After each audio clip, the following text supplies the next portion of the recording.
And I do have 3 students that I'm using that. That is so, they are on it every day. That's what we've been doing. And one of them is a junior in high school, and she did not pass her math ISAT last year as a sophomore, which was required to graduate.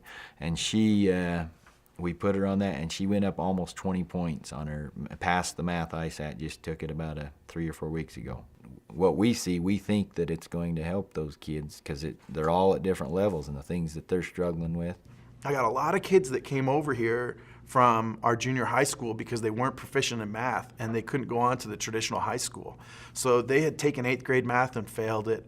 Then they took it again in summer school and they failed it again. Then they came over here to be in 9th grade and they want them to take 9th grade level math, you know. They're not gonna pass it. They just failed 8th grade again 6 weeks earlier. Kids will roll over here the day they find out they're pregnant or the day they got arrested.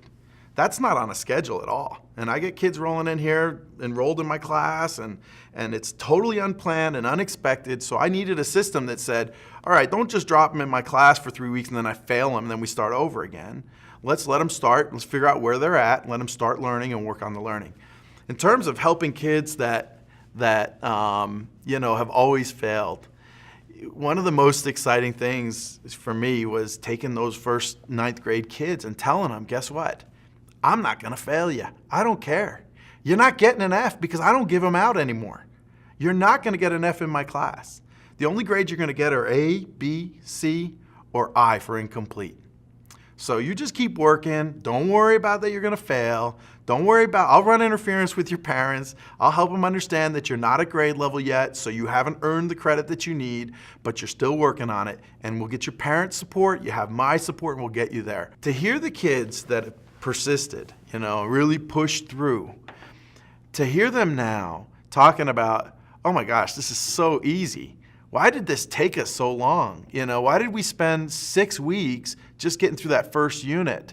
And now I'm going through a unit like every few days. Why is that? You're becoming a better student. You're becoming smarter. You know, you're learning how to learn. You've learned how to learn. You're not going to be able to anticipate the impact that you can have with every kid in your class by introducing different tools.